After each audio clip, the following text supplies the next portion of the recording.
أعوذ بالله من الشيطان اللعين الرجيم بسم الله الرحمن الرحيم الحمد لله وكفى وسلام على عباده الذين اصطفى اللهم صل على محمد وآل محمد۔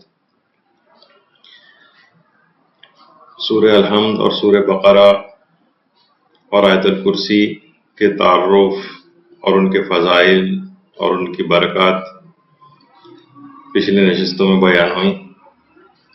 قرآنی ترتیب کے اعتبار سے تیسرے سورے کا تعارف اور اس کے فضائل پر ہماری آج کی گفتگو ہوگی۔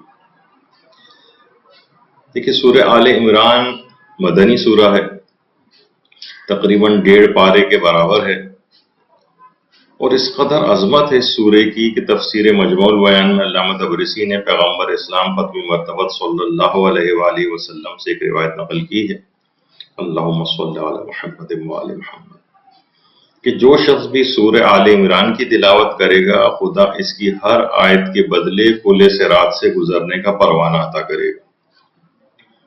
ہر آیت کے بدلے پل صراط سے گزرنے کا پروانہ اس کو نصیب ہوگا۔ تو بہت اہم اور بہت ہی بافضیلت سورہ ہے۔ اچھا، پہلے اس کے تعارف میں ایک بات بیان ہو جائے کہ اس کا نام سورہ آل عمران کیوں ہے، اس کی وجہ تسمیہ کیا ہے۔ تو دیکھیے، اس آیت یہ جو سورہ ہے، اس سورے کی 32ویں آیت کے بعد سے آل عمران کا تذکرہ آیا ہے اس کے اندر۔ ابھی آل عمران کون ہے اس پہ ہماری گفتگو ہوگی، یہ بھی آگے چل کر بات آئے گی۔ تو اس سورے میں کیونکہ آل عمران کا تذکرہ ہے، اس لحاظ سے اس کو سورہ آل عمران کہا گیا۔ اچھا، نزولی ترتیب کے اعتبار سے یہ 88واں یا 89واں سورہ ہے، 88 یا 89۔ لیکن موجودہ جو قرآنی ترتیب ہے جسے پیغمبر اسلام خود ترتیب دے کر گئے تھے، اس ترتیب کے لحاظ سے اس کا نمبر 30 ہے۔ اچھا، یہ دماغ میں رہے کہ بعض اوقات یہ نزولی ترتیب والے جو مسائل یہ کوئی بالکل اجماعی مسئلے نہیں ہیں، کیونکہ بہت سے لوگ بعض اوقات اعتراض کرتے ہیں کہ نہیں، سورے کا نزولی ترتیب کے اعتبار سے یہ نمبر ہے اور کسی جگہ یہ نمبر لکھا ہوا ہے۔ زیادہ تر انٹرنیٹ وغیرہ پہ جو ایک ترتیب لکھی گئی ہے وہ آیت اللہ ہادی معرفت جو ہیں انہوں نے جو ترتیب لکھی وہ تقریباً ہر جگہ پہ موجود ہے، لیکن یہ خود اس کے اندر بھی مفسرین کے اختلافات ہیں کہ یہ ترتیب کے اعتبار سے یہ سورہ کون سا ہے۔ تو ترتیب آگے پیچھے بھی ہو سکتی ہے، ایک آدھ نمبر آگے پیچھے ہو سکتا ہے، لیکن جو موجودہ جو ترتیب ہے، یعنی نزولی ترتیب کے اندر اختلافات ہیں، لیکن جو موجودہ ترتیب جو قرآن جو ہمارے گھروں میں موجود ہے اس کے اعتبار سے اس کا نمبر 30 ہی ہے، اس میں کوئی ایسا اختلاف نہیں۔ اچھا، اب آتا ہے کہ آل عمران سے کیا کون لوگ مراد ہیں۔ دیکھیے، عمران نام کے تاریخ میں 3 گزرے، ایک تو حضرت موسیٰ علیہ السلام اور حضرت ہارون علیہ السلام کے والد گرامی، وہ بھی ان کا نام بھی عمران ہے۔ دوسرے حضرت مریم سلام اللہ علیہ، ان کے والد گرامی کا نام بھی عمران تھا۔ اور تیسرے حضرت ابو طالب علیہ السلام، ان کا نام بھی عمران تھا۔ اہل سنت کی جو تفاسیر ہیں ان کا رجحان یہاں پر آل عمران سے مراد حضرت مریم کے والد گرامی کی طرف ہے، لیکن تفسیر عمدۃ البیان میں آل عمران سے مراد حضرت علی ابن ابی طالب علیہ السلام مراد ہے۔ اور تفسیر انوار النجف میں ایک روایت بھی اس موضوع پر ہے حضرت ابن عباس کی کہ پیغمبر اسلام ختم مرتبت صلی اللہ علیہ وآلہ وسلم یہ بات ارشاد فرماتے تھے کہ آل ابراہیم سے مراد میں ہوں، میں آل ابراہیم ہوں، اور علی آل عمران ہے۔ اچھا، آل عمران دیکھیے اس میں اصطفیٰ کا لفظ آیا، ان اللہ اصطفیٰ آدم و نوحا و آل ابراہیم و آل عمران و آل عمران علی العالمین۔ تو اس میں ہم نے چن لیا عالمین میں سے آل عمران کو، یعنی آدم کو، نوح کو، آل ابراہیم کو، آل عمران کو۔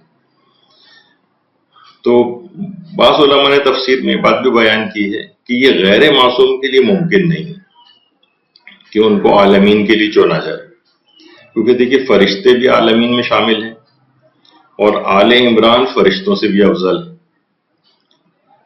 تو لہٰذا بعض علماء کہتے ہیں کہ غیر معصوم پر اس کا اطلاق مشکل ہے. تو بہرحال یہ 3 نام گزرے ہیں، عمران نام کے 3 افراد گزرے ہیں. ان میں ایک حضرت موسیٰ اور ہارون کے والد تھے، حضرت مریم کے والد تھے، اور حضرت امیر المومنین کے والد گرامی حضرت ابو طالب علیہ السلام تھے. تو تفاسیر میں اختلاف ہے کہ آل عمران سے کون مراد ہے. بہت سی تفاسیر کے اندر حضرت امیر اور عمران سے مراد رجحان ظاہر کیا گیا ہے کہ حضرت ابو طالب تھے. اچھا، اب سورہ آل عمران کی جو آیات ہیں ان کا شان نزول کیا ہے؟ دیکھیے، اس سورے میں 80 سے زائد آیات نجران کے عیسائیوں کے وفد کے بارے میں، یعنی جنہیں اسلام کی تحقیق کے لیے عیسائیوں نے بہت سارے افراد کو چنا تھا. تقریباً 60 افراد تھے کہ جن کو چنا گیا تھا، اور یہ پیغمبر اسلام کی طرف باقاعدہ وفد کے طور پر بھیجے گئے تھے. اچھا، یہ جو 60 افراد تھے، ان میں 14 افراد تو وہ تھے جو نجران کی ایلیٹ کلاس سے جن کا تعلق تھا، بہت اشرافیہ جسے کہا جاتا ہے. اور ان میں بھی ان 14 میں سے 3 تو سردار تھے. ایک سردار عاقب نام کا تھا جس کو عبد المسیح کے نام سے بھی پکارا گیا ہے، اور ایک دوسرا سید یا اہم نام تھا اس کا، اور تیسرا ایک اور شخص تھا کہ جو کہ عیسائیوں کی جتنی مذہبی کتابیں ہیں ان کا بہت بڑا عالم اور حافظ تھا. ابو حارثہ اس کا نام آیا روایات میں. تو رسول اللہ صلی اللہ علیہ وآلہ وسلم کے ساتھ ان لوگوں کا مناظرہ ہوا تھا. اچھا، یہ جو آپ یاد رہے کہ یہ جو مباہلے کے موقع پر یہ جو عیسائی آئے تھے مباہلے کے لیے، اس سے پہلے کئی بار مناظرے پیغمبر کے ساتھ ہو چکے تھے. تو اور اسی مناظرے سے پہلے کے حوالے سے یعنی 80 سے تقریباً 80 سے زائد آیات جو ہے وہ نازل ہو چکی تھی. تو مناظرے سے پہلے یہ مباہلے سے پہلے بہت سارے مناظرے ہوئے. تو شان نزول اس اعتبار سے ہے، یعنی اس سورے کی آیات کا، کہ نجران کا جو وفد آیا تھا عیسائیوں کا، جس میں اتنے سارے یہ افراد تھے اور بڑے ان کے عالم بھی تھے، ان کے پیغمبر سے مناظرے ہو رہے تھے، اور اس ضمن میں یہ ساری آیات جو ہے وہ نازل ہوئی. اچھا، اس کی فضائل ابھی ہم آگے چل کر تو اور ذکر کریں گے. اگر ہم اس لحاظ سے دیکھیں تو فضیلتوں کے اعتبار سے تو بہت ایسی جسمانی طور پر جو انسان کو عارضے لاحق ہوتے ہیں، اس کے لیے بھی سورہ آل عمران جو ہے وہ ریکمینڈ کیا جاتا ہے. مثلا حمل گرنے سے حفاظت، بہت ساری خواتین بھی پوچھتی ہیں. پیغمبر گرامی ختم مرتبہ صلی اللہ علیہ وآلہ وسلم ارشاد فرماتے ہیں، تفسیر مجموع البیان میں بھی ہے، تفسیر برہان میں بھی ہے روایت یہ، کہ اگر سورہ آل عمران کو زعفران سے لکھ کر عورت کے گلے میں لٹکایا جائے، یہاں پہ بھی آپ نے دیکھا کہ زعفران کا لفظ آ رہا ہے، اور یہ بہت سارے عملیات میں اور بہت ساری احادیث میں اس کا ذکر آیا ہے کس چیز سے لکھا جائے. تو جیسے کہ پچھلی مرتبہ بھی میں نے عرض کیا تھا کہ زعفران سے کیوں لکھا جاتا ہے، اور اس متعلق ایک الگ سے گفتگو کرنی پڑے گی. اس کے ضمن میں اس کو کرنا مشکل ہے، وہ خود ایک مستقل عنوان ہے. تو اگر سورہ آل عمران کو زعفران سے لکھ کر عورت کے گلے میں لٹکایا جائے جس کا حمل گر جایا کرتا ہو، یہ خطرہ ہو کہ کہیں گر نہ جائے، تھریٹنڈ ابارشن، تو خدا اس کے حمل کو ضائع ہونے سے محفوظ رکھے گا. یعنی اس کی فضیلت کے اعتبار سے ایسی خواتین یہ لکھ کے رکھنا چاہیے. اس کو بہتر یہ لوگ اکثر اس میں ایک سوال یہ بھی پوچھتے ہیں کہ اس کو فوٹو کاپی نہ کرا لیں. تو دیکھیے، یہ لیزی جو اپروچ ہے اس کو ایک طرف کرنا چاہیے، اور وضو کر کے اور وضو کرنے کے بعد پھر اس کو اپنے ہاتھ سے لکھے تو اس کی اثر پذیری زیادہ ہوگی. کوئی بالکل خود ہی نہ لکھ سکے تو کسی جو ہیں اس سے لکھوا لے، لیکن بہتر ہے کہ عورت خود لکھے، اور زیر زبر پیش لگانے کی بھی ضرورت نہیں ہوتی ہے اس میں، اور اچھے طریقے سے دیکھ کر اس کو لکھے، اور اس کے بعد عورت اپنے گلے میں اس کو تعویذ کے طور پہ پہن لے تو اس کا حمل گرنے سے محفوظ رہے گا، اور اللہ اس کو اس بچے کو بالکل صحیح و سالم پیدا کرے گا.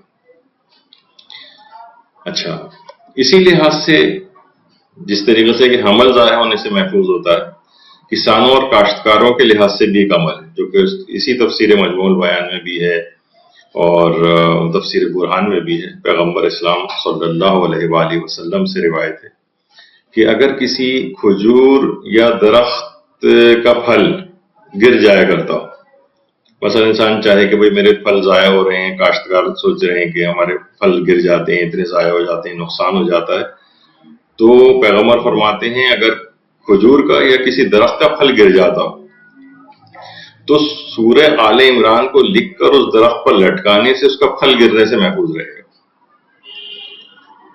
تو دیکھیے یہ سب چیزیں کرنے کی ہیں، معاشرے کے اندر کہیں رائج نہیں ہے، نہ کسانوں کاشتکاروں کے عمل پتہ ہوتا ہے، نہ حاملہ عورتیں جو وہ اس کو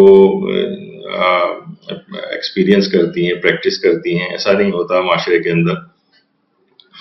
تو ابھی دیکھیے کہ اسے مکمل اعتقاد کے ساتھ بھی ہونا چاہیے، ہر وقت شکوک و شبہات کے اندھیروں کے اندر انسان بھٹکتا رہے تو پھر اس کے اثر پذیری بھی نہیں چیزوں کی ہوتی۔ جیسے کہ ابھی پچھلی دفعہ ہماری نشست ہوئی تھی آیت الکرسی کے کچھ عملیات کے سلسلے میں، تو اس کے بعد بہت سارے لوگوں نے اپنے ایکسپیرینسز ہمیں شیئر کیے۔ ایک بزرگ فرما رہے ہیں کہ ان کی ٹانگوں میں شدید درد تھا، آیت الکرسی کا جو عمل اس میں بتایا گیا تھا انہوں نے اس کو کیا، تو صرف وقتی طور پر ہی نہیں بلکہ سرے سے ہی ان کے پاؤں کا درد غائب ہو گیا۔ تو بہت ساری اس طرح کی چیزیں ہیں کہ جو انسان کو اعتقاد کے ساتھ کرنی چاہیے۔ روایات میں چیز آئی ہے اور امید ہے کہ پیغمبر اکرم یا ائمہ اطہار نے کہا ہو تو اس پہ عمل کرنے میں کیا حرج ہے، جبکہ ہمیں یقین اور اطمینان ہے کہ ان چیزوں کے جو ہے وہ مثبت اثرات ہوتی۔ اچھا، تیسرے اور چوتھے پارے میں یہ مدنی سورہ ہے، سورہ آل عمران۔ اس کا یہ تیسرے پارے میں بھی ہے اور کچھ حصہ اس کا چوتھے پارے میں بھی ہے، اور 200 کے قریب اس کی آیات ہیں اور 14,984 حروف ہیں اس کے اندر، 14,984 حروف۔ دیکھیے ایک ایک حرف کے اوپر نیکیاں ملتی ہیں، یعنی اگر کوئی شخص سورہ آل عمران پڑھ لے تو 15,000 نیکیاں اس کے نام اعمال میں آ جائیں گی اور اس کا پلڑا نیک عمل کا بھاری سے بھاری ہوتا جائے گا۔ تو اس کو اپنی ہم عام طور پر پریکٹس میں یہ آتا ہے لوگوں کے، لوگ چھوٹے سورہ کثرت کے ساتھ پڑھتے ہیں، لیکن جو بڑے سورہ ہیں ان کا کوئی کبھی نمبر ہی نہیں آ پاتا۔ کبھی رمضان میں قرآن ختم کریں تو ایک دفعہ پڑھ لیا جاتا ہے، لیکن ان کو بھی جب آپ ان کے آگے فضائل سنیں گے تو دل چاہے گا کہ ان بڑے سوروں کو بھی چاہے اتنی فریکوینسی کے ساتھ روزانہ نہ پڑھا جا سکے، لیکن کم سے کم ہفتے 15 دن ایک مہینے کے اندر تو ان کو بھی پڑھ کر ان کے بھی فوائد لینے چاہیے۔ اچھا دیکھیے، حروف مقطعات سے جو سورہ شروع ہوتے ہیں ان میں یہ دوسرے نمبر پر ہے۔ پہلا تو وہی ہے سورہ بقرہ، وہ بھی الف لام میم سے شروع ہوتا ہے، اور سورہ آل عمران بھی الف لام میم سے شروع ہوتا ہے۔ تو لیکن حروف مقطعات کے اعتبار سے جو سورہ شروع ہو رہے ہیں اس میں دوسرے نمبر پر۔ اچھا، سورہ بقرہ اور سورہ نساء کے بعد یہ تیسرا بڑا سورہ ہے، تیسرا بڑا سورہ، تقریباً 1.5 پارے کے برابر یہ سورہ۔ اور قرآن میں جو 7 طویل سورے ہیں جن کو سبع طوال کہا جاتا ہے، 7 طویل سورے، جو 7 طویل سورے ہیں ان میں سورہ بقرہ ہے، سورہ آل عمران ہے، سورہ نساء ہے، سورہ مائدہ ہے، سورہ انعام ہے، سورہ اعراف ہے اور سورہ یونس ہے۔ تو یہ 7 سورے ہیں۔ اس میں یہ جو اپنے اس کے اعتبار سے اگر آپ دیکھیں تو یہ تیسرا بڑا سورہ ہے۔ سورہ بقرہ اور سورہ آل عمران کا جو مشترکہ نام ہے وہ الزہراوان ہے۔ الزہراوان کہتے ہیں بہت زیادہ چمکدار شے کو، بہت زیادہ گلٹرنگ، یعنی قرآن کا جو سب سے زیادہ چمکدار حصہ ہے یہ 2 سورے ہیں، سورہ بقرہ اور سورہ آل عمران۔ اور پیغمبر اسلام خطبی مرتبہ صلی اللہ علیہ وآلہ وسلم بھی فرماتے تھے کہ تم الزہراوین پڑھا کرو، اور اس سے مراد ان کی یہی سورہ ہوتی تھی۔ سورہ بقرہ کو بھی اس لحاظ سے کہا جاتا ہے اور سورہ آل عمران کو مشترکہ طور پر کہا جاتا ہے۔ اچھا، سورہ بقرہ اور سورہ آل عمران کے مضامین کا بھی آپس میں گہرا تعلق ہے، اور سورہ بقرہ کے مضامین آگے بڑھ کر سورہ آل عمران میں آئے، اور شرف و فضیلت کے اعتبار سے اگر ہم دیکھیں تو قرآن کے اندر شرف و فضیلت کی وجہ سے دیکھیے کہ جس چیز کی شرف و فضیلت جتنی زیادہ ہوتی ہے اتنے ہی زیادہ اس کے نام بھی ہوا کرتے ہیں۔ مثلا اس کا ایک نام ہے الکنز، خزانے کو کہا جاتا ہے۔ اس کا ایک نام الامن بھی ہے، یا نام امن و سلامتی۔ اس کے علاوہ اس کا ایک نام المعینہ ہے، مددگار۔ اس کا ایک نام المجادلہ ہے، یعنی التجا۔ اس کا ایک نام الاستغفار ہے، یعنی بخشش۔ اس کا ایک نام الطیبہ ہے، یعنی پاک و پاکیزہ۔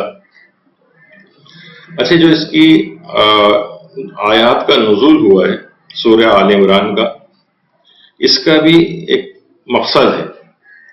علامہ محمد حسین طباطبائی نے تفسیر المیزان کے اندر یہ بات لکھی کہ اس سورے کے نزول کا مقصد اسلام کے دشمنوں کے خلاف اتحاد اور صبر و استقامت کی دعوت دینا، جو کہ اگر اس پورے سورے کا مطالعہ کریں تو اس کے اندر یہ والا پیغام ملتا ہے۔ اچھا، اس سورے کے اندر جو واقعات ہیں، بہت ساری داستانیں ہیں، وہ بھی آپ کے دماغ میں ہو کہ سورہ کتنا اہم ہے، کہ اس میں ایک تو حضرت مریم اور حضرت عیسیٰ کے واقعات ہیں، اور اسی طریقے سے آیت مباہلہ وہ اسی سورے کے اندر ہے آل عمران میں۔ فمن حاجک فیہ من بعد ما جاءک من العلم فقل تعالوا ندعو ابناءنا وابناءکم ونساءنا ونساءکم وانفسنا وانفسکم ثم نبتہل فنجعل لعنۃ اللہ علی الکاذبین۔ تو آیت مباہلہ اس کے اندر اس کے علاوہ جنگ احد اور جنگ بدر کے بہت سے واقعات اس کے اندر ہیں۔ اس کے علاوہ ایک آیت ہے جسے آیت محکمہ و متشابہ کہا جاتا ہے، جو سورہ آل عمران کی آیت نمبر 7 ہے۔ آیت نمبر 7، هو الذی انزل علیک الکتاب منہ آیات محکمات ہن ام الکتاب واخر متشابہات، یعنی اس نے آپ پر وہ کتاب نازل کی ہے کہ اس کی کچھ آیتیں محکم ہیں اور وہی اصل کتاب ہے، اور کچھ آیات متشابہ ہیں، تو جن کے دل میں کجی ہوتی ہے متشابہ کے پیچھے لگ جاتے ہیں تاکہ فتنہ برپا کریں اور اس کی منمانی تعویلات کرتے ہیں، جو پوری آیت ہے۔ تو اس کے اندر یہ بہت مشہور آیت ہے، اس آیت محکم و متشابہ کہا جاتا ہے۔ یہ آیت نمبر 7 یہ بھی اسی کے اندر آئی۔ آپ دیکھتے ہیں معاشرے کے اندر بہت سارے لوگ، بہت ساری بلکہ تمام جتنے بھی باطل فرقے بھی ہیں، وہ بھی اپنے آپ کی حقانیت اسی سے ثابت کرتے ہیں، اور متشابہ آیات سے بہت سی چیزیں لا کر اس کے منمانی تعویلات کرتے ہیں۔ تو بہرحال یہ ایک اہم آیت ہے اور اس کی مشہور آیت ہے سورہ آل عمران کی۔ اسی طریقے سے ابھی جیسے ذکر ہوا آیت مباہلہ 61 نمبر کی آیت، اور یہ بات ہماری امام علی رضا علیہ السلام فرماتے تھے آیت مباہلہ کے متعلق۔ ان کے نزدیک مولا علی کے قرآن میں جو سب سے بڑی فضیلت ہے قرآن میں، امام علی رضا علیہ السلام فرماتے تھے وہ ہے آیت مباہلہ، جس میں ان کو نفس رسول قرار دیا گیا، انفسنا و انفسکم، اس میں حضرت امیر مراد ہیں، کہا کہ سب سے بڑی فضیلت ہے نفس رسول ہونا۔ قرآن کے اندر اس سے پڑھ کر مولا علی کی کوئی فضیلت بیان نہیں۔ یہ ہمارے 8ویں امام علی رضا علیہ السلام کا نظریہ تھا، یعنی وہی بات سمجھتے تھے۔ اسی طریقے سے ایک بہت مشہور آیت اس میں آیت انفاق ہے، جو 92 نمبر کی آیت ہے، لن تنالوا البر حتی تنفقوا مما تحبون، یعنی تم نیکی تک اس وقت تک پہنچ ہی نہیں سکتے جب تک کہ تم راہ خدا میں اس چیز کو نہ دے دو جس سے تم بہت شدید محبت کرتے ہو۔ یہ بہت زبردست آیت ہے، ہر جگہ اس آیت کو جو ہے وہ پیش کیا جاتا ہے۔ تو یہ بھی آپ کے دماغ میں رہے کہ لن تنالوا البر حتی تنفقوا مما تحبون، جسے آیت انفاق کہا جاتا ہے، وہ بھی اسی سورہ آل عمران میں۔ اسی طریقے سے ایک آیت اعتصام یا آیت وحدت بھی اس کو کہتے ہیں، یہ آیت نمبر 103۔ دیکھیے ابھی ہم صرف اس کو ذکر کر رہے ہیں کہ اس کا ایک تعارف ہو جائے کہ اس میں کون کون سی اہم ترین آیتیں ہیں جو آپ کو تقریباً ہر شخص کو زبانی بھی یاد ہوتی ہیں، لیکن وہ سب سورہ آل عمران کے ذیل میں آتی ہیں۔ جو وَاعْتَصِمُوا بِحَبْلِ اللَّهِ جَمِيعًا وَلَا تَفَرَّقُوا، یہ آیت اعتصام کہلاتی، یہ آیت وحدت کہلاتی۔ اللہ کی رسی کو مضبوطی سے تھام لو اور تفرقہ میں نہ پڑو. اور پھر آپ مجالس کے اندر جیسے سنتے ہیں کہ اللہ کی رسی سے کیا مراد ہے. تو یہ اس سورہ کے اندر موجود ہے. اسی طریقے سے آیت مغفرت ہے جو آیت نمبر 133 ہے. وَسَارِعُوا إِلَى مَغْفِرَةٍ مِّن رَّبِّكُمْ وَجَنَّةٍ عَرْضُهَا السَّمَاوَاتُ وَالْأَرْضُ أُعِدَّتْ لِلْمُتَّقِينَ. اور اپنے پروردگار اور اس جنت کی طرف سبقت کرو جس کی وسعت زمین و آسمان کے برابر ہے، اور یہ ان صاحبان تقوی کے لیے مہیا کی گئی. یہ بہت مشہور آیت ہے اس کو آیت مغفرت کہا جاتا ہے. وَسَارِعُوا إِلَى مَغْفِرَةٍ مِّن رَّبِّكُمْ. تو یہ بہت مشہور آیت ہے اس کی. اس کے علاوہ ایک آیت قزم غیظ، یہ آیت نمبر 134 ہے. اچھا، اس سے پہلے آیت مغفرت آیت 133 تھی، اس کے فوراً بعد کی آیت 134 ہے جسے آیت قزم غیظ کہا جاتا ہے. الذین ينفقون فی السراء والضراء والکاظمین الغیظ والعافین عن الناس واللہ یحب المحسنین. تو ان افراد کی بہت تعریف کی گئی جو راحت و سختی میں کی حالت میں بھی انفاق کرتے ہیں اور اپنے غصے کو پی جاتے ہیں، لوگوں کو معاف کرتے ہیں، اور خدا ان احسان کرنے والوں کو پسند کرتا ہے. تو یہ اسی سورہ کی آیت ہے، آیت قزم غیظ.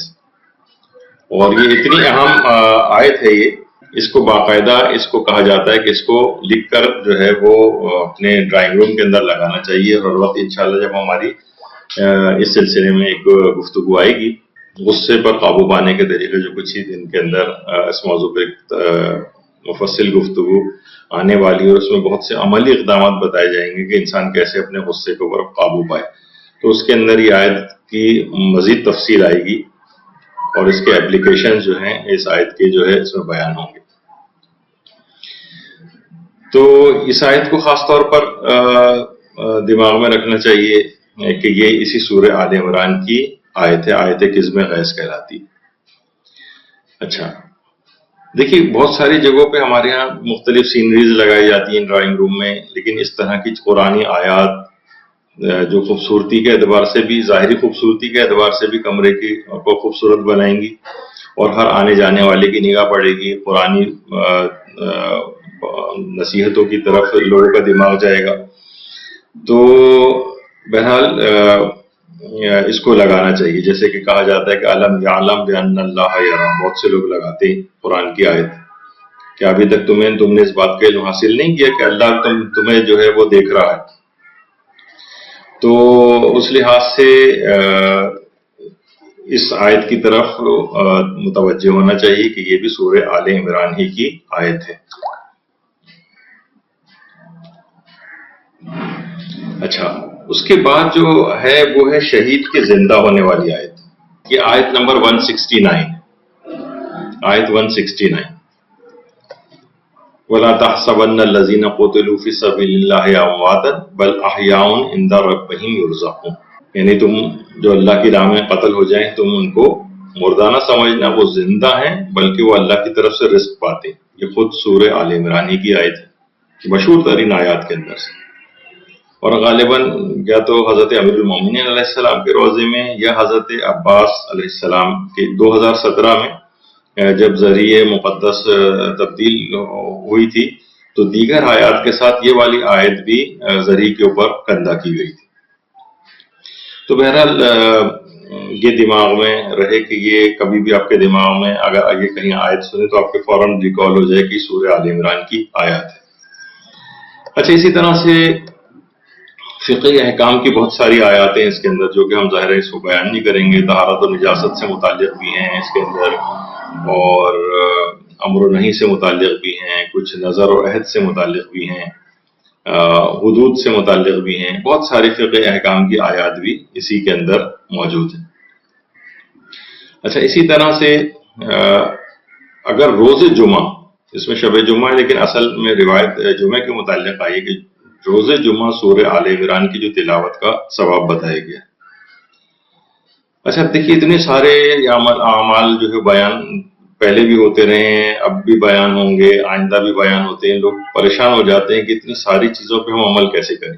ایک زمانے میں ہمارا ارادہ تھا کہ کیلنڈر اس طرح کا بنائیں کہ یہ جو مختلف اعمال بیان کی گئی، ظاہر ہے سب کے سب ایک دن میں ہونے ممکن نہیں ہے، تو کیوں نہ سال کے دنوں کے اوپر ڈیوائڈ کر دیا جائے، آپ کیلنڈر ہو، اچھا آج مجھے یہ کرنا ہے، آج یہ کرنا ہے، تاکہ اور وہ سب ڈسٹریبیوٹ ہو جائے. سوچا گیا تھا لیکن کچھ ایسی یقیناً اعمال رہے ہوں گے ہمارے کہ اس کی توفیق نہیں مل سکی. لیکن یہ کہ پروردگار عالم سے دعا ہے کس طرح کی کوئی چیز ہو جائے تو ہر شخص اپنے طور پر بھی ویسے مینٹین کر سکتا ہے، کیلنڈر ٹائپ کا بنا لے، اپنی ڈائری کے اندر نوٹ کر لے کہ بھائی فلاں تاریخ کو میں یہ والا عمل کروں گا، فلاں تاریخ تو بھی ڈسٹریبیوٹ ہو جائے گا سال کے دنوں میں. تو جتنے بھی اعمال اس لحاظ سے اگر ڈیوائڈ کر کے سال میں کر لیے جائیں تو بہت اچھا. تو تفسیر مجموع البیان میں جو علامہ طبرسی ہیں انہوں نے ایک روایت لکھی ہے کہ جو بھی جمعے کے روز سورہ آل عمران کی تلاوت کرے گا تو سورج غروب ہونے تک خدا اور فرشتے اس پر درود بھیجتے رہیں گے. اچھا، اللہ کا درود آپ کو علم میں سب کے ظاہر ہے کہ یہ بات ہونی چاہیے کہ اللہ کے درود بھیجنے کا مقصد نزول رحمت ہے. تو یعنی خدا اور اس کے فرشتے اس شخص کے اوپر درود بھیجتے رہیں گے، یعنی مسلسل رحمت پروردگار نازل ہوتے رہے گی، فرشتے اس کے لیے استغفار کرتے رہیں گے یہاں تک کہ سورج جمعے کا غروب ہو جائے. یعنی کتنا عظمت والا ہے کہ ایک جمعہ ہم سورہ آل عمران کے لیے بھی، اور اتنا زیادہ ٹائم بھی نہیں لگے گا، 200 کے قریب آیات ہیں اور اتنا زیادہ وقت نہیں لگتا ہے اس کو پڑھنے میں. پھر ایک روایت میں یہ بھی کہ سورہ آل عمران قیامت کے دن صاحبان بن جائے گی، یعنی قیامت کے دن جب قرآن اور اس کی تلاوت کرنے والوں کو بلایا جائے گا تو آگے آگے سورہ بقرہ اور سورہ آل عمران ہوگی، اور سورہ آل عمران صاحبان کی طرح سے سایہ کیے ہوئے ہوگی. تو نہ صرف اس دنیا کے اندر اس کے فوائد ہیں بلکہ عالم آخرت میں بھی سورہ آل عمران کا اس طرح کا ساتھ چلتا رہے گا. تو اس لحاظ سے سورہ آل عمران کے اندر ایک اور بھی خصوصیت ہے کہ یہ ذہانت اور حافظے میں بہت اضافہ اس کی کچھ آیات ایسی ہیں وہ ذہانت میں اور حافظے میں بہت زبردست اضافہ کرتی ہیں. بہت سے لوگ اکثر یہ کہتے ہیں کہ انسان کے پاس عقل تو ہوتی ہے، تو یہ کیا عقل میں بھی اضافہ ممکن ہے؟ تو جواب ہے کہ جی ہاں، عقل میں بھی اضافہ ممکن ہے، عقل میں کمی بھی ممکن ہے. کچھ ایسے اعمال ہیں جو عقل میں اضافہ کرتے ہیں، کچھ ایسے اعمال ہیں جو عقل میں کمی کا باعث بنتے ہیں. اسی طریقے سے ذہانت میں بھی اضافہ ہو سکتا ہے، ذہانت میں بھی کمی واقع ہو سکتی ہے. تو سورہ آل عمران کی آیات جو ہیں 6 تا 8 یعنی 6 7 8 اس کے متعلق علماء نے لکھا ہے جو خاص طور پر عملیات کے ماہرین ہیں. اچھا دیکھیے، جو چیزیں اس میں بتائی جاتی ہیں تو اکثر لوگ فوراً کہتے ہیں کہ یہ کیا کہ مثلا جیسے سورہ آل عمران کے لیے کہ اس کی آیات جو ہیں 6 تا 8 ان کو ایک سبز کاغذ پر لکھا جائے اور زعفران سے اور گلاب سے تحریر کیا جائے. تو فوراً دماغ میں آتا ہے وہ سبز کاغذ کیوں، سفید کاغذ کیوں نہیں ہو سکتا، اور زعفرانی کیوں، اس سے وہ کیوں نہیں ہو سکتا. تو اب اس میں جو بھی چیز آپ لے کر آئیں گے تو اس کا بھی سوال ہوگا کہ اسی سے کیوں اور کسی اور سے کیوں نہیں. تو اس میں کوئی ایسا مسئلہ نہیں ہے. ظاہر ہے اس کے جو ماہر لوگ ہوتے ہیں وہی اس کے متعلق اس کے اثر پذیری جس میں زیادہ ہے، جنہوں نے اپنی پوری زندگیاں اس میں لگائی ہیں، وہ علماء ان چیزوں کو بیان کرتے ہیں. تو سورہ آل عمران کی 6، 7 اور 8 آیت یہ اگر سبز کاغذ پہ لکھی جائے زعفران سے اور گلاب سے اس کو تحریر کیا جائے، گلاب کا پانی یا عرق اس میں ملایا جا سکتا ہے اور زعفران کو ملا کر باقاعدہ ایک جو فاؤنٹین پین کہلاتا ہے اس میں اندر بھر کے اس سے لکھا جا سکتا ہے. اچھا، جب اس کو لکھ لیا جائے اس تحریر کو تو پھر علماء فرماتے ہیں کہ آب جاری سے اس کو دھویا جائے اور دھو کر اس کا پانی 7 دن تک پیا جائے. 7 دن تک. اچھا، 7 دن تک کس وقت میں پیا جائے؟ طلوع آفتاب کے وقت پیا جائے اور نہار میں پیا جائے، یعنی اس سے پہلے کوئی چیز کھائے پی نہ ہو. اور پھر علماء فرماتے ہیں ان 7 دنوں میں اگر کوشش کریں کہ گوشت کی کوئی چیز نہ کھائی جائے تو اس کے ذہانت میں غیر معمولی اضافہ ہو جائے گا اور حافظہ بھی بے انتہا قوی ہو جائے گا. والدین اپنی اولادوں کے کوئی عمل کروا سکتے ہیں، ظاہر بچے خود تو اس طرح سے نہیں کریں گے لیکن ایسا انتظام کیا جا سکتا ہے، اور اتنا زیادہ بڑا بھی عمل نہیں ہے، صرف 7 دن کے لحاظ سے یعنی دوبارہ میں اس کو دہرا دیتا ہوں کہ سورہ آل عمران کی 6، 7 اور 8ویں آیت سبز کاغذ پہ لکھی جائے، زعفران اور گلاب سے تحریر کی جائے، پھر اس کے بعد آب جاری سے اس کو دھو کر اس کا پانی 7 دن تک طلوع آفتاب کے وقت نہار منہ پینا ہے، اور ان 7 دنوں میں کوئی گوشت نہیں کھانا ہے۔ تو علماء نے لکھا ہے کہ ذہانت میں غیر معمولی اضافہ ہو جائے گا اور حافظہ بھی بے پناہ قوی ہو جائے گا۔ اور جیسے کہ ابھی ذکر ہوا کہ والدین ہی اس کو کر لیں، اور اگر اولاد اتنی سمجھدار ہے تو خود اس عمل کو کر لے۔ تو اور کوشش یہ بھی کرنی چاہیے، دیکھیے ہمارے ہاں عام طور پہ یہ ہوتا ہے کہ بہت چھوٹے چھوٹے جو سورہ ہیں، بہت کم آیات کے 5-10 آیتوں کے، وہ تو ہم اپنے بچوں کو حفظ کراتے ہیں، لیکن بچوں کی کیپیسٹی اس سے بہت زیادہ ہوتی ہے۔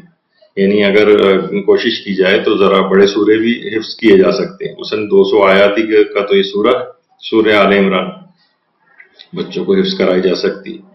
اور بلکہ بعض اوقات تو یہ اگرچہ ابھی ہمارا موضوع اس لحاظ سے نہیں ہے، تربیت اولاد میں بھی ہم نے اس کو ڈسکس کیا تھا، کچھ چیزیں بچوں کو بطور سزا بھی دی جا سکتی ہیں۔ اچھا، یہ جو آپ کے ہیڈنگ سامنے آ رہی ہے سورہ آل عمران کی حفظ کی سزا، لوگ کہیں گے بھائی یہ کون سی سزا ہے؟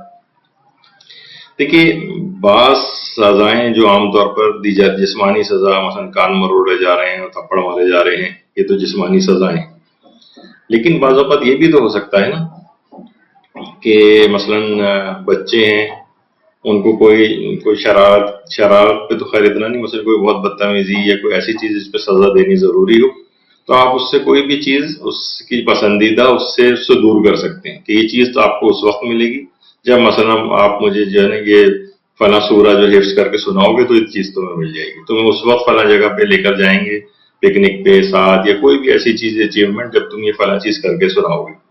تو بظاہر تو یہ سزا لگ رہی ہے، لیکن اصلاً یہ اس کے اوپر بہت بڑا ایک احسان ہو رہا ہے بچے کے اوپر کہ اس کو وہ چیزیں یاد ہو رہی ہیں۔ تو کہ تمہیں معافی اس کام کی اس وقت ملے گی جب فلاں سورہ یاد کر کے آؤ گے۔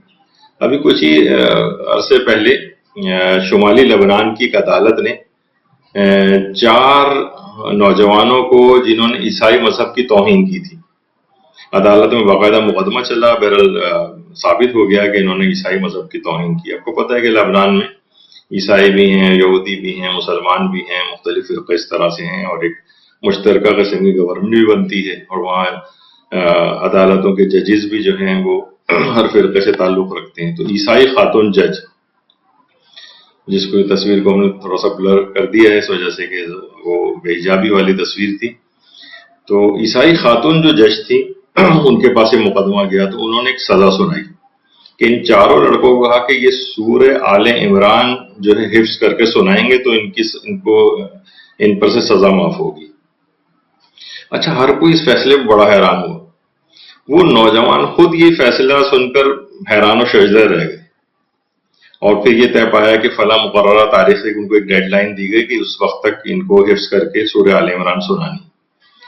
تو جس وقت یہ عدالت میں یہ نوجوان آئے تو لوگ بڑے دیکھ کر حیران اور وہ ہوئے ان کو کہ تینوں جو ہیں انہوں نے سورہ آل عمران، 4 جو تھے انہوں نے سورہ آل عمران جو ہے وہ زبانی یاد کی ہوئی تھی۔ اچھا، سب کے ہاتھوں میں قرآن تھے، اور جس وقت وہ جس کو سنانے والے تھے تو اس سے پہلے بار بار قرآن کھول کر سورے کو ریوائز کر رہے تھے۔ تو بہرحال تمام لوگوں نے اس فیصلے کو بڑا اپریشیٹ کیا، اور اس فیصلے کو ایک مذہبی رواداری کے فروغ والا فیصلہ قرار دیا۔ جو لبنان کے وزیر اعظم بھی تھے سعد الحریری، انہوں نے بھی اس فیصلے کو جو ہے وہ بہت اپریشیٹ کیا کہ اس سے مذہبی رواداری کو بڑا فروغ ملے گا۔ تو اس میں بہرحال یہ تو واقعہ تو ایک اس ضمن میں تھا، لیکن اصل بات بیان کرنے والی یہ تھی کہ سورہ آل عمران کو حفظ بھی کیا جا سکتا ہے، بچوں کو حفظ کرایا جا سکتا ہے، انہیں کسی انسینٹیو دے کے، کوئی لفظ تو اتنا اچھا نہیں ہے چلے، لیکن نیکی کی کوئی لالچ دے کے کہ بھئی اگر آپ کو فلاں چیز چاہیے، کوئی فرمائش کر رہا ہے تو کوئی بات نہیں، آپ کہتے ہیں ٹھیک ہے آپ کی فرمائش پوری ہوگی، لیکن آپ مجھے یہ والا سورہ حفظ کر کے دیتے ہیں، 1 مہینے 2 مہینے کا ٹائم دیتے ہیں، اس کو کوئی اچھا بڑی اچیومنٹ کوئی اس کو، یا کوئی ایسا گفٹ یا تحفہ یا کوئی چیز دلانی ہے جو اس کی فرمائش ہے۔ تو اس طرح کی چیزوں کو بھی تربیت میں شامل کرنا چاہیے، نہ کہ اس نے منہ سے جو نکال دیا آپ نے فوراً پورا کر دیا، اس کی نگاہ میں بھی اس چیز کی کوئی اہمیت نہیں ہوتی جو بغیر کسی ایفرٹ کے ایسے ہی حاصل ہو جاتی ہے۔ تو اس میں آئندہ کے لیے بھی اس کا ایک آپ نے یعنی تربیت کا کیسا انداز اختیار کیا کہ بچے کی خواہش بھی پوری ہو گئی اور اس کی دینی تربیت بھی ہو گئی. اچھا، اسی طرح سے اس میں ایک بہت مشہور آیت ہے، آیت شہد اللہ انہ لا الہ الا هو والملائکۃ واولو العلم قائما بالقسط لا الہ الا هو العزیز الحکیم. یہ آیت نمبر 18 ہے سورہ آل عمران کی. لیکن جو آیت شہد اللہ، یہ کہا جاتا ہے کہ اس کا دو آیات پر اطلاق ہوتا ہے. ایک تو یہ آیت نمبر 18 پر سورہ آل عمران کی، اور ایک آیت نمبر 19 پر بھی.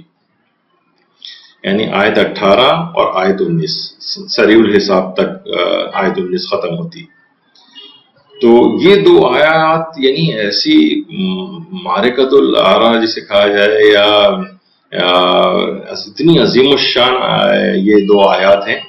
اور جیسے کہ ابھی آپ سنیں گے بھی ان کے فضائل، ان کی شان نزول میں بھی یہ بات بیان کی جاتی ہے. جو آیت 18 ہے اور آیت 19 بھی علماء اس میں شامل کرتے ہیں کہ یہودیوں کے دو بڑے عالم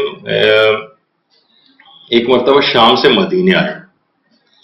تو مدینے کی جب انہوں نے حالت دیکھی، آ کر کہا کہ تو بالکل ویسی ہمیں بستی لگتی ہے جس طریقے سے ہم نے تورات وغیرہ میں پیش گوئی سنی ہے کہ آخری نبی آئے گا اور جو اس کی نشانیاں بیان کی گئی.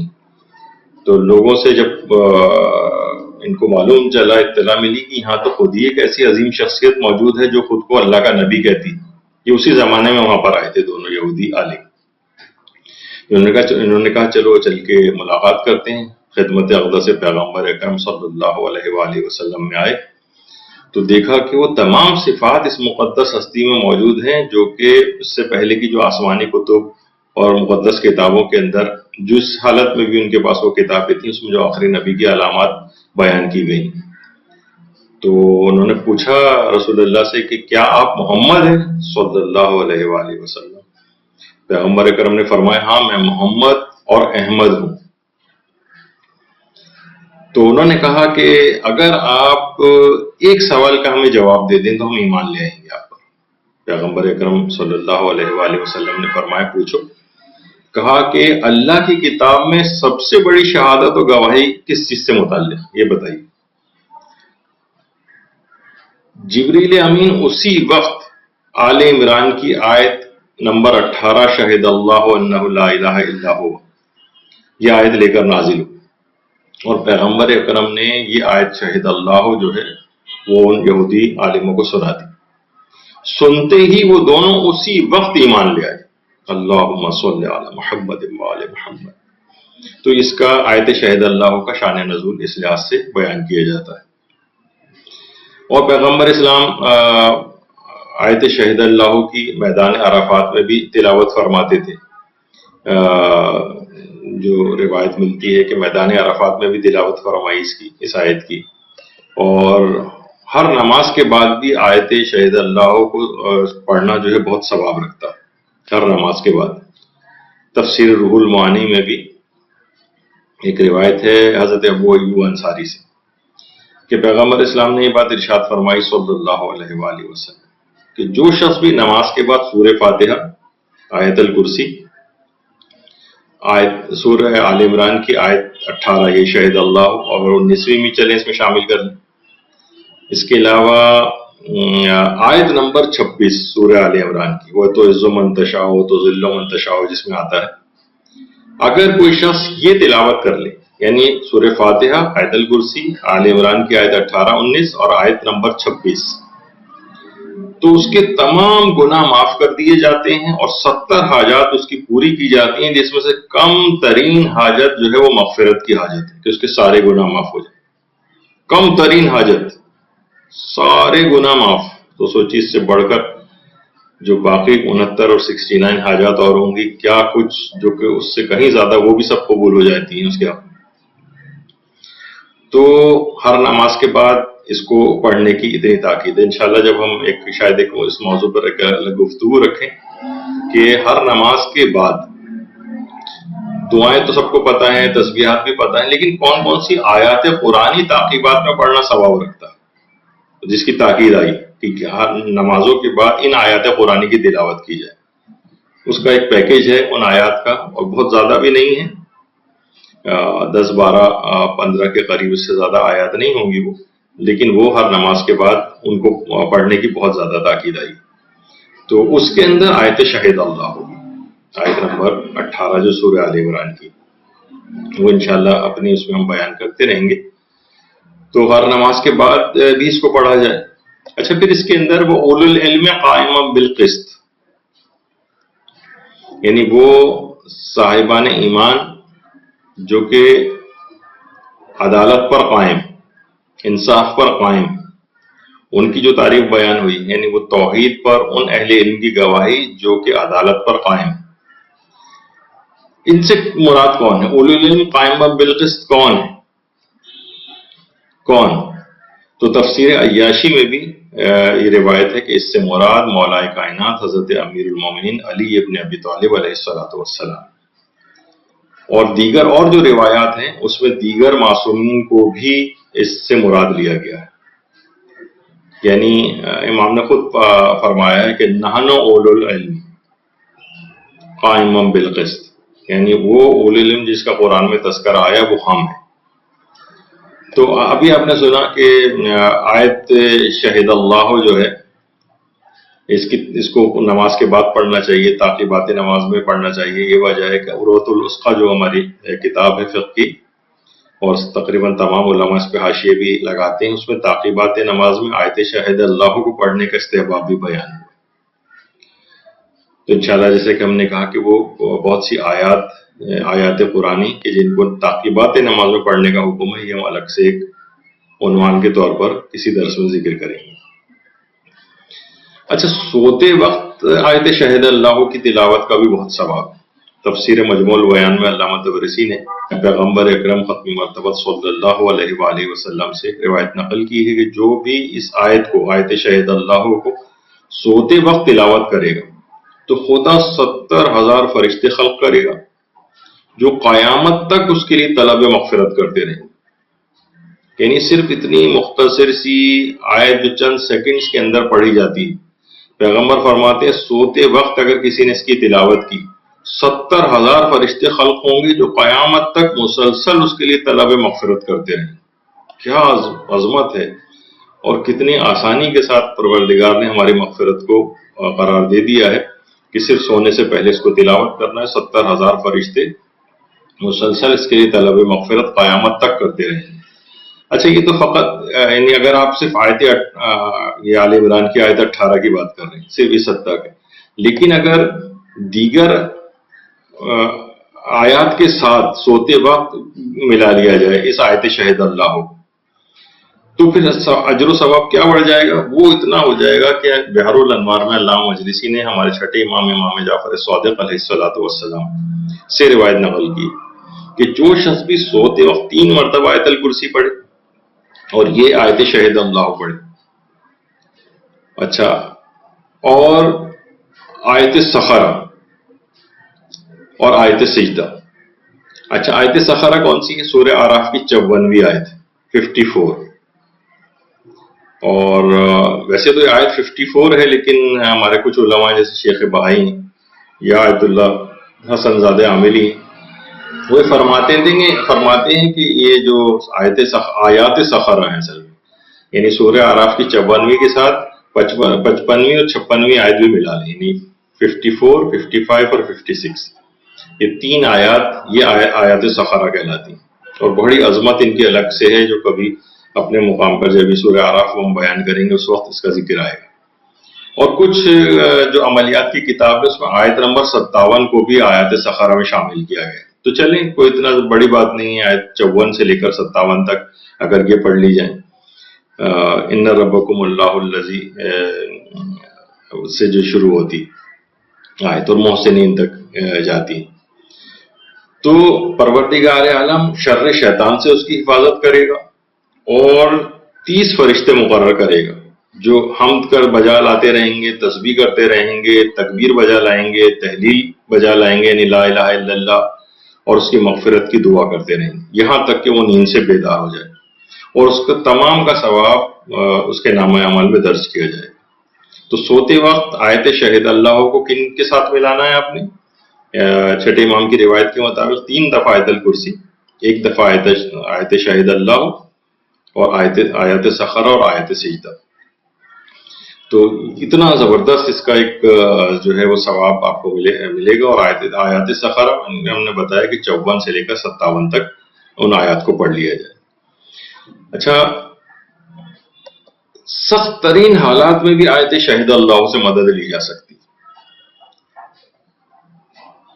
جنگ صفین یا صفین جس کو کہا جاتا ہے، اس میں جب مولا امیر المومنین علیہ السلام دشمن کے تعاقب میں تھے اور بالکل عقب دشمن تک پہنچ گئے تھے، تو اصحاب نے دیکھا کہ حضرت امیر کچھ ذکر اذکار کچھ تلاوت کر رہے ہیں. حضرت عمار یاسر نے پوچھا، کہا کہ مولا یہ آپ کیا تلاوت کر رہے ہیں؟ امام نے کہا کہ اس میں اعظم اور ستون توحید جو ہے وہ لا الہ الا ہوا ہے. اور اس کے بعد حضرت امیر نے آیت شہد اللہ انہ لا الہ الا ہوا یہ پڑھی، اور سورہ حشر کی آخری آیات تلاوت کی. بہار الانوار کی جو 93 جلد ہے 93، اس کے اندر یہ روایت موجود ہے. یعنی جب سخت ترین حالات تھے اس موقع کے اوپر حضرت امیر نے فرمایا کہ اس میں اعظم اور جو ستون توحید ہے وہ لا الہ الا ہوا میں. اور یہ جو جملہ ہے آیت شہد اللہ کے اندر بھی اس کی گواہی.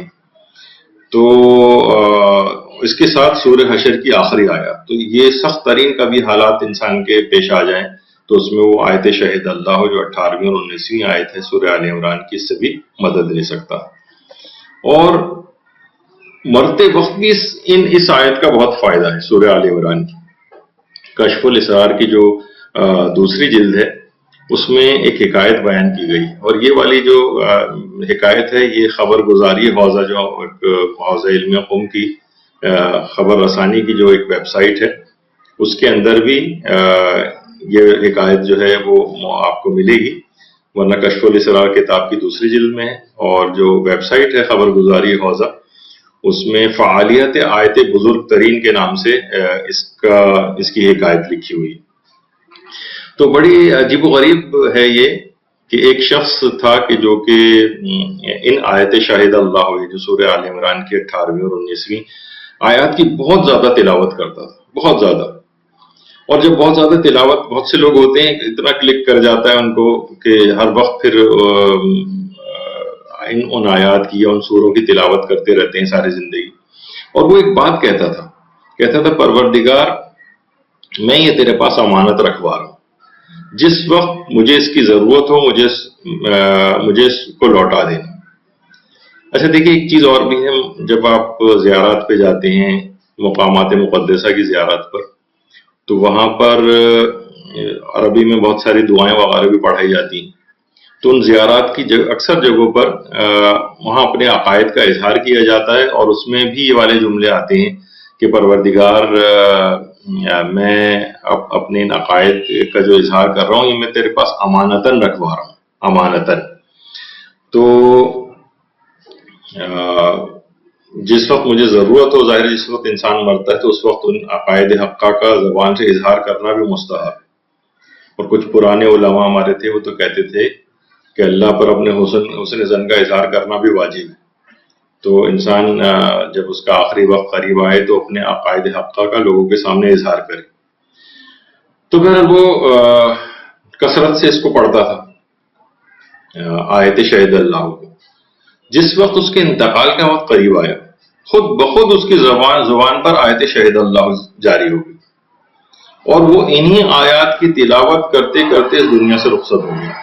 اسی وقت یعنی لوگ جو وہاں پر موجود تھے اس کے پاس انہوں نے ہاتف غیبی کی ایک صدا سنی، اور وہ صدا یہ تھی کہ جو امانت تم نے رکھوائی تھی آج ہم نے تم کو لوٹا دی. اللہم صلی علی محمد وعلی محمد، وہ آج ہم نے تم کو لوٹا دی. تو ان آیات کی مسلسل تلاوت اگر ہر نماز کے بعد ہے تو ویسی زبانی بھی طور پر آپ کو یاد ہو جائیں گی. دو تو چھوٹی سی آیتیں ہیں 18ویں اور 19ویں، ہر نماز کے بعد ہوگی تو یاد ہو جائے گی. اور اس کی جب بھی یاد آئے اس کی تلاوت کرتے رہیں اور یہ بات کہیں کہ پروردگار وقت آخر یہ میں تیرے پاس امانتاً رکھوا رہا ہوں، وقت آخر جب میرا ہے تو جب مجھے ان کی حاجت ہو تو مجھے لوٹا دینا، جیسے کہ آپ نے اس حکایت میں بھی یہ بات سنی. تو بڑے ان چیزوں کے فائدے ہیں ان آیات کے، اور سورہ آل عمران کی آیت 18 اور 19۔ اچھا، علماء فرماتے ہیں ایک بڑی عجیب بات اس میں یہ ہے کہ آیت شہد اللہ میں اللہ نے خود اپنی توحید کی گواہی دی، اپنی وحدانیت کی گواہی دی۔ ورنہ دیکھیے ہم گواہی دیتے ہیں، ہم گواہی دیتے ہیں کہ اللہ ایک ہے، لیکن یہاں کیا ہے؟ شہد اللہ انہ لا الہ الا اللہ، یعنی اللہ خود گواہی دیتا ہے کہ اس کے سوا کوئی معبود نہیں۔ باقی گواہیاں ہم خود دیتے ہیں، یہاں اللہ خود گواہی دے رہا ہے۔ بلکہ علماء ایک چیز اور بھی فرماتے ہیں کہ آیت شہد اللہ سے مولا علی کے حق فدق پر گواہی کا اثبات بھی ہوتا ہے۔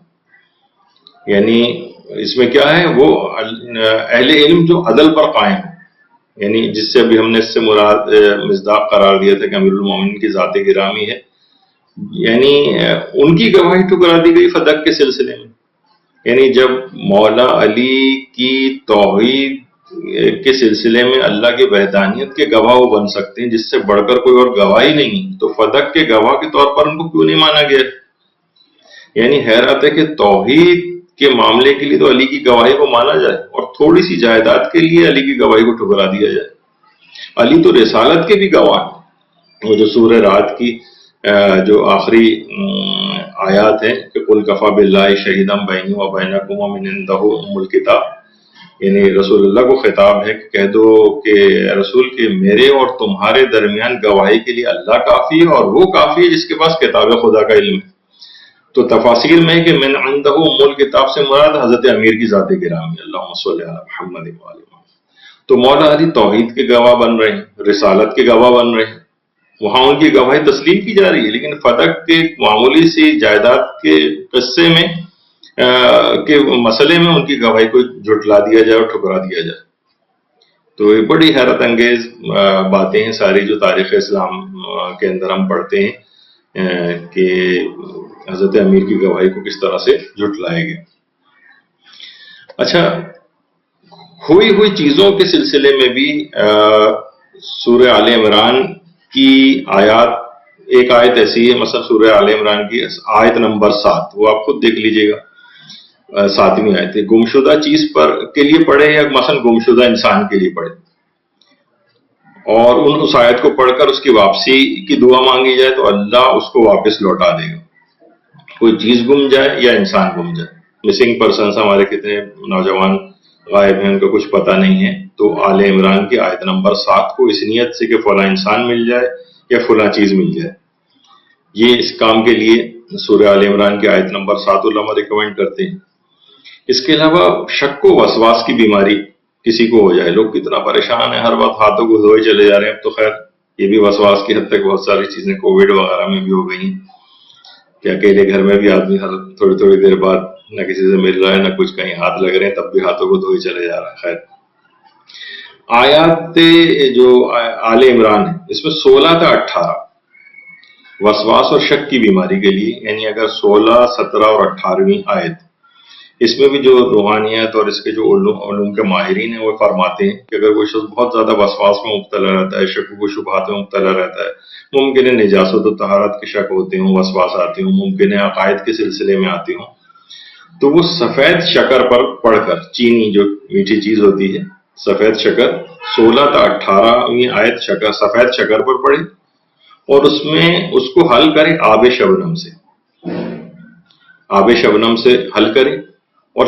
4 روز تک ایک مسقال انجیر کے ساتھ ملا کر کھائے، یعنی ٹوٹل جو یہ بنے گا 1 مسقال، تو وہ آپ حکیموں وغیرہ سے بھی پوچھ سکتے ہیں جا کر یہ کتنا بنے گا، تو انجیر کے ساتھ ملا کر کھانا ہے 4 روز تک۔ تو وہ کہتے ہیں کہ شک و وسوسے کی جو بیماری اور افکار فاسدہ جو ہوتے ہیں، الٹے سیدھے عقائد اور یہ جو اس کے دماغ میں آتے ہیں، یہ سب یہ وسواس و شک کی بیماری اس سے دور ہو جائے گی۔ یعنی آل عمران کی آیت نمبر 16 تا 18 سفید شکر پر پڑھ کر پڑھنا ہے اس کو، اور آب شبنم اس میں حل کرنا ہے، 4 روز تک انجیر کے ساتھ 1 مسقال کھانا۔ اچھا، اسی طرح سے کہا جاتا ہے کہ بے پناہ اگر کسی پر قرض ہے، لوگ آج کل بہت زیادہ کووڈ کے بعد کی صورتحال میں قرضوں وغیرہ میں مبتلا ہوئے ہیں، آیت آل عمران کی 26ویں اور 27ویں آیت پڑھے گئے، 26 اور 27 یہ پڑھے، اور اس کے بعد صرف ایک جملہ کہے یا رحمان الدنیا والآخرہ ورحیمہما توتی من تشاء منہما من تشاء فاغض عنا الدین. یہ ایک چھوٹا سا جملہ ہے، یہ پڑھنا ہے. تو علماء فرماتے ہیں کہ اس قدر بھی قرض ہو کہ جو زمین و آسمان میں نہ آ سکے تب بھی اللہ اس کے قرض کو ادا کر دے گا. بے پناہ قرضوں میں انسان اگر کوئی جکڑ گیا ہے کہ زمین و آسمان میں اتنا زیادہ قرض اس پہ ہو گیا ہے جو اس کے درمیان میں بھی نہ آ سکے تو بھی اللہ اس کے قرضے کو ادا کر دے گا. تو یہ اس لحاظ سے بہت اہم ہے. تو علماء یہ فرماتے ہیں کہ واقعتاً یہ جو آیت شہید اللہ ہو ہے جس کے ابھی اس سے پہلے ذکر ہو رہا تھا، اس قدر عجیب ہے. آیت 18 اور 19 خاص طور پہ اگر اس کی مسلسل تلاوت انسان کرتا رہے تو وہ عرفانیات کی منازل طے کرتا چلا جائے گا، اللہ کی طرف بلند ہوتا چلا جائے گا. اور سورہ آل عمران اور سورہ بقرہ کے اعتبار سے ہمارے امام جعفر صادق علیہ السلام یہ ارشاد فرماتے ہیں کہ روز قیامت دو قرآنی جو سورہ ہیں، سورہ بقرہ اور سورہ آل عمران، یہ اس کے پڑھنے والے پر بادل کی طرح سے سایہ فگن رہیں گی، بادل کی طرح سے. اور جب آپ نے دیکھا کہ کس قدر یہ عظیم سورہ ہے، سورہ آل عمران کس قدر عظمت کا حامل ہے، اس کی آیات کس قدر عظمت اور فضیلت کی حامل ہیں، کتنے مسائل و مشکلات کا حل اس کے اندر ہے. تو ہاں البتہ اتنا اور ضرور ہے کہ بعض اوقات یہ چیز دیکھنے میں آتی، لوگ سمجھتے ہیں بس ان عملیات کو چراغ کو رگڑ کر جن کی طرح سے حاضر کر کے اپنی حاجات کو پورا کروانے کے طریقوں کے اوپر لگ جاتے ہیں. اس کے ساتھ ساتھ عمل صالح بہت ضروری ہے، گناہوں سے بچنا بہت ضروری ہوتا ہے، گھر والوں کے ساتھ اچھا سلوک کرنا بہت ضروری ہوتا ہے. گھر میں اگر کوئی شخص برا سلوک کر رہا ہو، لوگوں پہ ظلم کر رہا ہو اور پریشان لوگوں کو کر رہا ہو، ستا رہا ہو، تکلیفیں دے رہا ہو، پھر وہ ان عملیات کو کرے گا تو اس کا کوئی عملیات کا فائدہ نصیب نہیں ہوگا. پاکیزہ نفس اور پاکیزہ طبیعت کے ساتھ ان عملیات کو کریں گے تو بہت فائدہ ہوگا، اور مکمل اعتقاد کے ساتھ کریں گے تو اور فائدہ ہوگا. تو یہاں پر ہماری اس گفتگو کا اختتام ہوتا ہے. سورہ آل عمران اور اس کی جو مخصوص آیات ہیں، ان کی کتنی فضیلت ہیں، ان کے عملیات کون سے ہیں، ہم اپنی دنیا اور آخرت کی کتنی مشکلات کو اس کے ذریعے حل کر سکتے ہیں، یہ آج آپ نے سنا. انشاءاللہ ترتیب کے اعتبار سے جو چوتھے نمبر کا سورہ ہوگا وہ اگلی دفعہ اس کے فضائل و برکات اور تعارف اس کا بیان کیا جائے گا. جب تک کے لیے اجازت چاہتے ہیں. وصلی اللہ علی محمد وآلہ الطیبین الطاہرین. اللہم صل علی محمد وآل محمد وعجل فرجہ.